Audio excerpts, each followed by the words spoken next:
What's going on, guys? My name is DoublePulse. Welcome back to another video. And even though I have a Steam Deck, I wanted to go over my Nintendo Switch collection. What do I own on my Nintendo Switch, from physical games to digital games, and really just go over just my whole thoughts and opinions of Nintendo in 2024, at least with the Switch, because there's a lot of rumors that there's a Switch 2 coming out and all this, and I personally don't know a whole lot about the rumors, and I don't really follow much about it.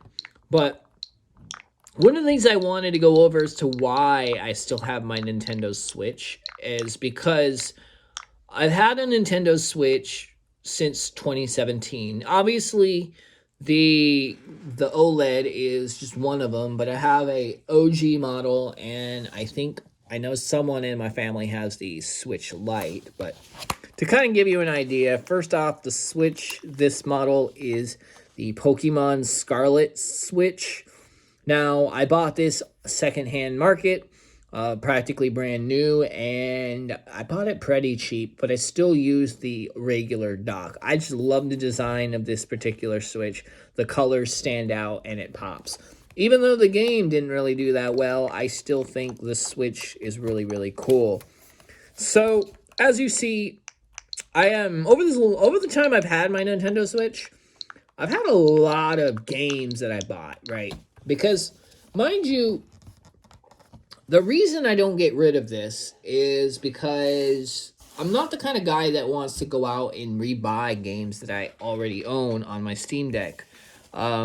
And it just makes more sense to complete my library on the Switch, and there's advantages to it. So first off, we're going to go over my physical collection. As you guys kind of see some of my digital, but I'm going to go over some of my physical games that I've got. I've got Xenoblade Chronicles Definitive Edition. I still need to finish this game. You'll see a big trend in these games that I have that I actually don't play much. I haven't played much of them yet.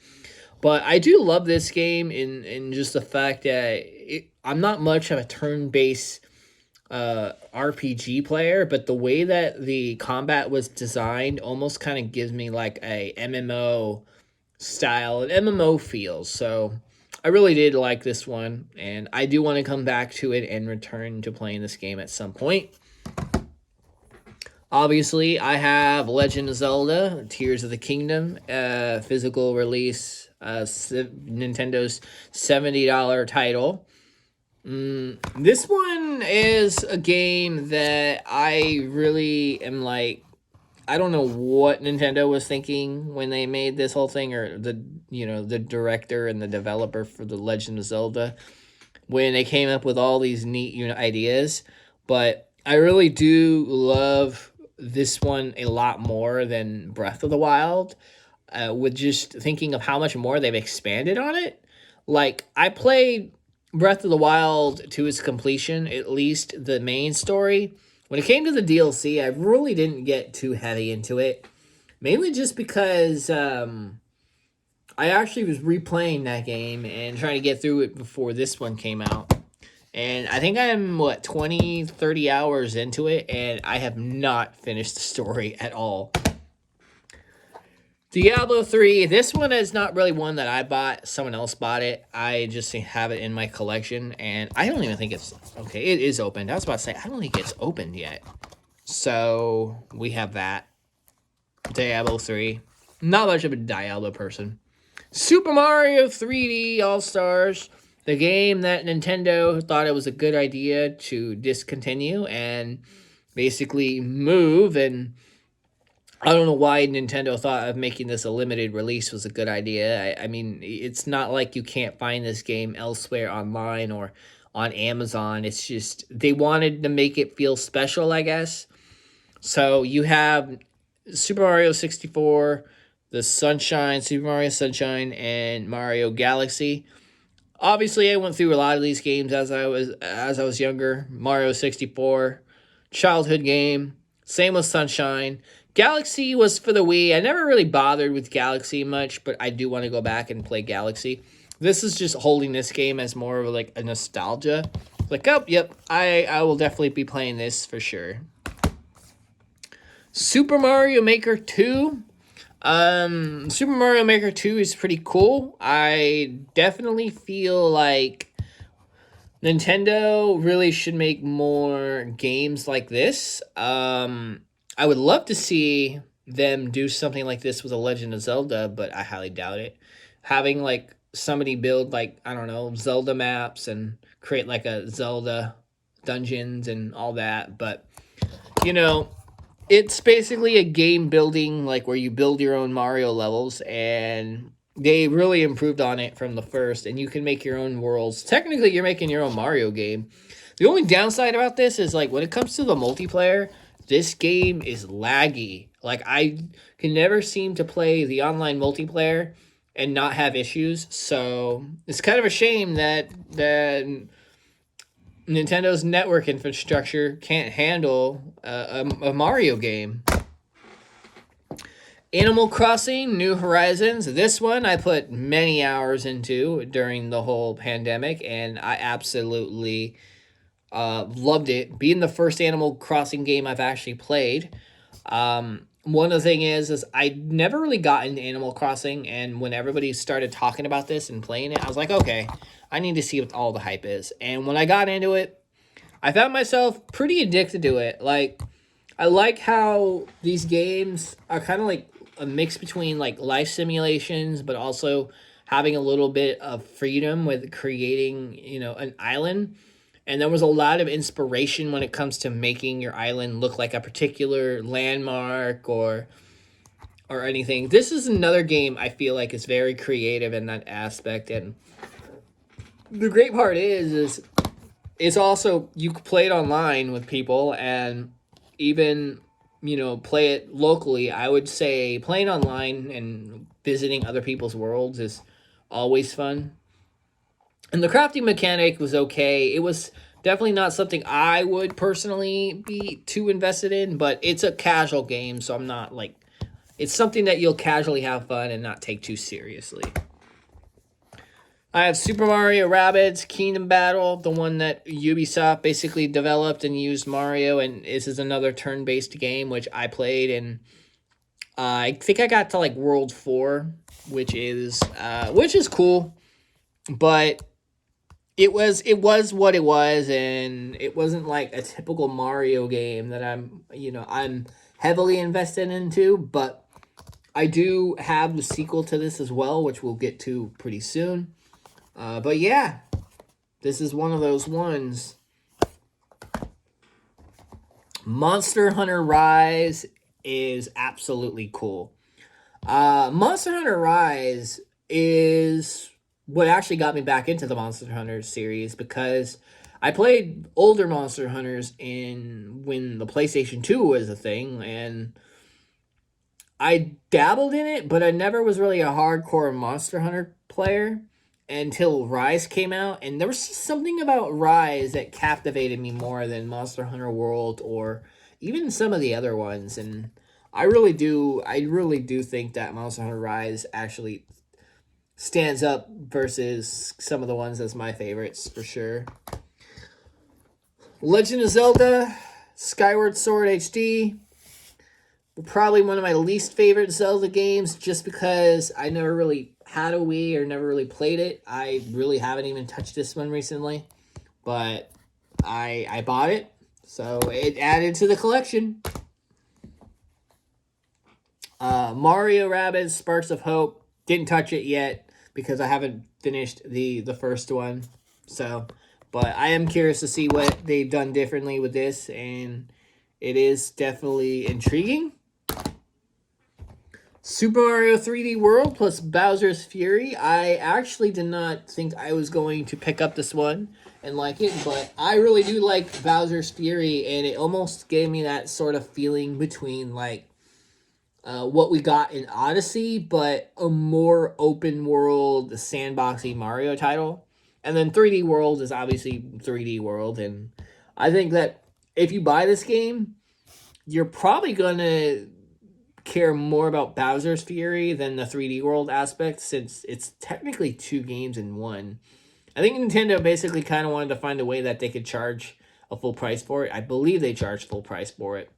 But yeah, this one is actually probably my favorite Mario game.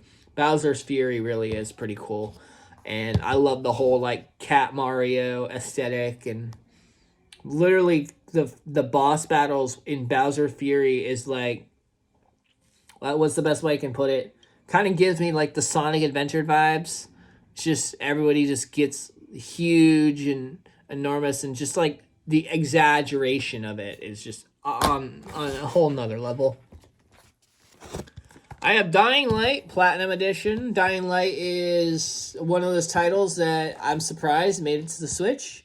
A AAA zombie game that is open world, but honestly, I would say pick this one up because it runs extremely well on the Nintendo Switch.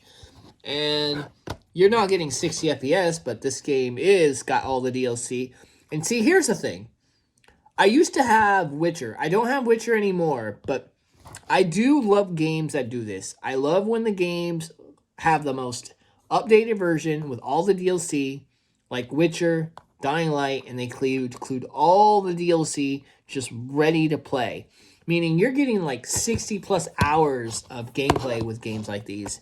And even with The Witcher 3, which I don't own, unfortunately, not anymore, mainly just because the quality on the Switch, just for me, it was a little subpar, and the resolution drop kind of made it unbearable, personally, in my opinion.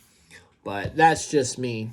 But this one I actually love, and I'm getting through this entire title and playing this one throughout my time. As for the last couple titles, I have Luigi's Mansion 3. Luigi's Mansion 3 is a pretty solid game. I've always been a fan of Luigi's Mansion. I would honestly say that is a game that really, it's cool that we're now getting all Luigi's Mansion games coming to the Switch, because I believe we have number 2 coming away, and I think number 1 came out recently, if I'm correct. Number 1 came out on the Switch. Correct me if I'm wrong. Splatoon 2. I don't have Splatoon 3, but I got Splatoon 2. Splatoon 2 is still, the multiplayer is very fun. The colors just pop on the OLED screen, and this really is a game that really takes advantage of the full OLED panel in the Nintendo Switch. Super Mario Odyssey. How can we forget about Super Mario Odyssey? Classic first release. This is probably one I actually completed and played through the entirety of in like a few days. So I really do love this game, and I would recommend playing it if you have not played it and don't own a Nintendo Switch and want to get one. Assassin's Creed Remastered 3, which comes with another good example of coming with more games than it actually needs by including all DLC and liberations. The only downside I feel like with these Assassin's Creed releases is they never included any multiplayer, so that's kind of disappointing.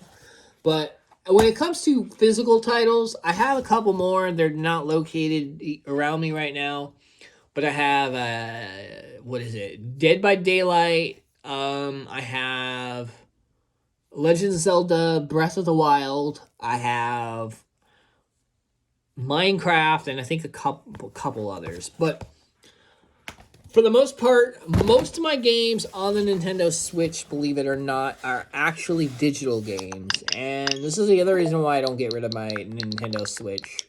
So we're going to go through some of my digital games. Most of these I have not played fully, once again, because we have a huge library that we're just not going to touch, or games that are just not really, that you buy on sale. And you were just like, okay, I'll get to it eventually. But I've got 9 Monkeys of Shaolin, American Fugitive. American Fugitive is interesting. It's like a top-down GTA style gameplay about a guy who escapes prison, and he's like a fugitive, so that's kind of thing. I got Among Us. Among Us multiplayer is fun on the Switch. Animal Crossing is actually a digital game that I own. I own this digitally, and the copy that was physical is one of my other family members. Ash of God Redemption. We have obviously some of my physical titles here. I have Assassin's Creed The Rebel Collection, a digital title, which I love, the Assassin's Creed Black Flag and the Rogue. Those are another games that have like practically 3 or 4 games that you're going to get you're going to suck so many hours into. Astral Chain, I actually do have Astral Chain somewhere. I'm only borrowing it from a friend, but Astral Chain's another pretty good title. Dude, this game is so underrated. Astral Chain, I feel like, I don't know why this game did not like get more hype as it is, but this is like a straight up combat game that just the concept of it, of like controlling these, I think what they're chimeras, I don't know what they are, but like these creatures, and just going into like this underworld to fight these bad guys. It's just such a cool concept. Blade of Darkness runs like crap on the Switch. I don't know why I bought it. I've got a Blood and Guts bundle, which comes with like 2 games. I don't remember what games are on it. Bloodbreed, don't really remember what the fuck this is. Burnout Paradise is another good one. It's a remaster, which I think Burnout Paradise is probably my only one racing game that I liked besides Need for Speed. I'm not a huge racer. Call of Juarez Gunslinger. This is a first-person Western shooter, which, cool. You know, it is what it is, but I wouldn't necessarily say it's in my top. Castlevania Anniversary Collection. I do definitely love some good old Castlevania. I've got Cook Serve Delicious 2. Cooking Simulator, Crimson Keep. A couple free games I own. Cursed Foe. I forgot what this is. Cuisine Royale. Something like that. Crypto of the Necrodancer. Dark Souls Remastered. And Dark Souls Remastered. I think it would have been cool if they added Dark Souls 2 to this, which I don't know why they didn't do Dark Souls 2 or 3. I think Bandai is kind of missing out on doing that. Dawn of Survivor, just some cheap old freaking game that I'm never going to play. Dead by Daylight. Deadly Premonition Origins. Weird game, but decent. Death Road to Canada. Kind of a roguelike zombie survival game that's in the sense of Oregon Trail. Don't Starve. Nintendo Switch Edition. Double Dragon 4. Down the Hell. Dragon's Dogma Dark Arisen. I'm currently playing this, trying to get through this so I can actually get into Dragon's Dogma 2 at some point. Duke Nukem 3D 20th Anniversary World Tour. We have our Dying Light from our physical collection. Elemental Knight R. This is like some cheap MMO that I was playing. It's weird. Like, it's got bad spelling. It's definitely not made in the US for sure. I think it's like an overseas game. But last I played, there were no players on this game. I don't know how this game is still active. I don't know who plays this game. But it is a online MMO that does not work very well. Evoland Legendary Edition. I actually love this game. This game had a unique concept, but I don't know if I haven't played the second one. But Evoland is like a combination of many games in one. Exhorter, never played it, but it's on my list. F-Zero 99, Fallout Shelter, Final Fantasy Crystal Chronicles Remastered. Ooh, I love me some Final Fantasy Chronicles. This takes me back to the days of playing this on GameCube, and man, I absolutely love that game. Fortnite, you have your Game Boy Advance Switch collection, and you know, the reason why Nintendo never made a virtual console, I don't know why.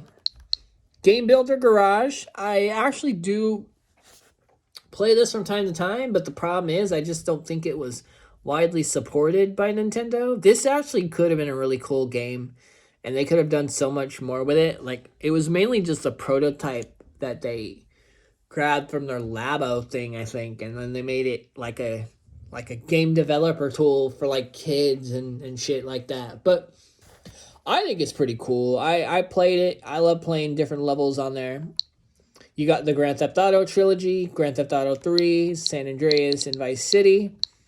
I personally wouldn't necessarily say these are the best versions of the game. Anybody who owns these knows exactly where I'm coming from. Rockstar is very known for putting their ports with, what is it called? Grove Street games? Yeah, nah. Green Hell, survival foresty type of game, which is pretty fun. Runs relatively okay for the Switch. Not the best, but it's still a solid port that I would recommend if you're into survival games and you want to play something. Guardian Tales, I don't know, is that a demo or is that a full game? I'm not sure. Gunscore, Cannoli, Hammerwatch, Animus Hairbringer, Has Been Heroes. I got Hulu on here. Human Fall Flat. Played this. Love it. It's just a goofy ass game of doing things, and I just use it and just grab people and throw them off and drag them around. This game is absolutely wacky. Ice Station Z. I have an interesting thing about this game because this is a game that I was playing on my 3DS, and I was a little hyped when this game came out for the Switch, even though it was like a $2 game. I don't know. It was supposed to be like a survival ice apocalyptic game with zombies that was multiplayer, but not many people really have heard of it or care to play it. Idle Champions of the Forgotten Realms. I don't know if that's a demo for a full game. Immortal Phoenix Rising. I picked this up on a sale. Definitely need to get through it. Inside. Same people who done Limbo. Johnny's Turbo Arcade Wizard Fire. Kamiko. Lovable Marvel Superheroes 2. Mana Spark. Mario Party Superstars. I love Mario Party Superstars, and I love the fact that this included a lot of the popular levels from previous Mario Parties. Mark of the Ninja Remastered. Mean Green. It's a Army Soldier game. I don't know why I bought this. Membrane. Minecraft that we have. Modern Combat Blackout. Picked this up very early on because we didn't have any first-person shooter games that were like Call of Duty on the Switch, and we still don't really have Call of Duty on the Switch, at least not yet. We have some good first-person shooters, but not that. Monopoly for Nintendo Switch, Monster Hunter, Moonlighter, Morphite, White, Kino Kuni Wrath of the White Witch, Ninjala. I actually think Ninjala was pretty cool. I played a demo of this back in E3 2018. So, yeah, E3 2018 was actually the year I went physically, and I went to the event. Really fun event. N64, obviously that. No Reload Heroes. Oceanhorn. One More Dungeon. I have a lot of indie titles. Onigiri. This is another MMO, I think. I played it. It's free, and I'm like, okay. Outlast. Oxenfree, Perseverance, Pixark, which is it's okay. I don't know. I think I bought it because it was on sale. Plague Rogue, Raging Justice, Quake, Punch Club, Portal Knight, Pokemon Scarlet, didn't get Violet, got Scarlet, Pokemon Arceus, the much better game because this actually works and looks better than Pokemon Scarlet does. Red Faction Gorilla Remastered. I love Red Faction Gorilla. I've been playing this off and on, and it's still one of my more favorite games that came out in that year. I don't remember when this game came out, but it's fun. I like destroying shit on Mars. Redeemer Enhanced Edition. I forgot what indie title this was. Regents of Ruin. Resident Evil 0. Resident Evil 4. Resident Evil 5. Resident Evil 6. Resident Evil Revelations. And Resident Evil Revelations 2. I really do like Resident Evil. Rico. A game that I was just like, okay, this is like a what is it? A roguelike procedurally generated game where you go and take on cases and fight people through the rooms. Not bad. Rhymeland, Rustler I do want to check out, but I haven't got around to it. Saints Row 4, Saints Row 3, Sega Genesis Classic, Shadow 2 Perfidia, Sherlock Holmes, Crime and Punishment, Shovel Knight, Spectre of Torment, Civilization 6. I was very disappointed that Civilization 6 did not have multiplayer on here, which is really freaking boring playing by yourself. But, you know, I might still play it. Sinner's Sacrifice of Redemption. I don't know what this game is. It's the Dark Souls clone. That's what I'm just going to call it. Slender, The Arrival. Smoke and Sacrifice. Sniper Elite Ultimate 3. Sniper Elite V2 Remastered. Star Wars Knights of the Old Republic. Definitely a great RPG. Jedi Knight 2. Jedi Outcast. Jedi Knight Academy, which is the multiplayer version, I believe, and they're still pretty fun. I don't know which one of these you play first. I think you played Jedi Knight Academy, and then you played Jedi Knight 2. I don't know what the order is on this. Stay, never touched it very much, but he could stay here. SteamWorld Heist. We have some of those physical titles. Super Mash, Siberia 2, Elder Scrolls Skyrim, probably one of the first few games I picked up on the Nintendo Switch. The Escapist 2, The Escapist, Flame of the Flood, Complete Edition, Friends of Ringo Ishikawa, A Hong Kong Massacre, The Legend of Zelda Link's Awakening. I actually did like this Legend of Zelda a little bit better than some of the other ones. I just love the classic Zelda and the fact that you can make levels on it, which is kind of cool, but I never bothered. It's just a more classic Zelda experience. The Long Reach, The Mystery of Woolly Mountain. Some of these games I'm just never going to fucking touch. I'm just come out to realize that some of these games I just bought because they're on sale. The Outer Worlds. This game did actually get some patches, and while this had a rough launch, I would say The Outer Worlds runs a lot better now than it did when it first released. However, I would say if you could play Outer Worlds on another handheld, such as the Steam Deck or even on another console, I would probably suggest doing that over picking up the Switch version, unless the Switch is your only console. The Rains Down Players, I don't remember what this was. I think it was like a chapter of like a demo for the Delta route. I'm not sure what Rains Down Players is. The Sinking City. Sinking City is okay. I wouldn't recommend getting the Switch version, though. It definitely is not the best looking version, but it's still playable. The Swindle. Walking Vegetables Radical Edition. The Way Remastered. Thief Simulator, Switch game. This one's kind of decent. I probably would pick this one up elsewhere. I think I actually own this one. Do I own this one on Steam Deck? Yeah, I might actually own this one on Steam Deck as well. This War of Mine Complete Edition. I don't know how many times I bought this game. It's weird. It's like, I don't play it much. And it's a cool game. It's like an old-ass game. Like, geez, I don't know what year this game came out, but it's not a bad game. It's a side-scroller kind of like survival, but you play as like just regular old people.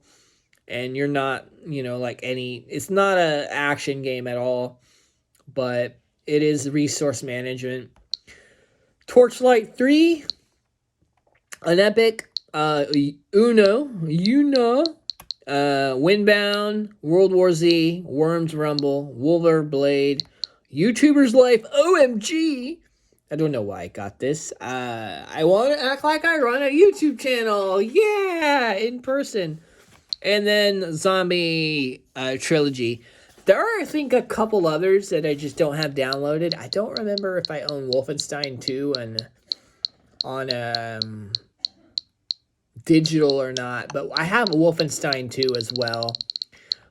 These are just majority of my Switch titles, and as you see, this is why I still have a Nintendo Switch. I've got over, like, what, 300 something games on it, and it's just kind of like better to just have them on here. I have played other titles, obviously, but as you see,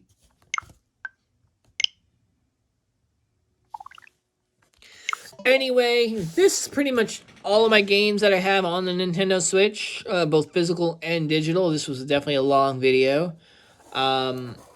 I am going to talk more about it on another video, but the reason why I keep the Nintendo Switch around with my Steam Deck is one of these reasons, but there are other reasons for it that I'll get into in that video. But if you guys enjoyed this video, definitely leave a like, comment, and subscribe to the channel. Thank you guys for watching, and I hope this video was not super super extenuous and boring to go through, but if you guys enjoyed it, leave a like. I am heading out, and I will talk to you guys later. Goodbye.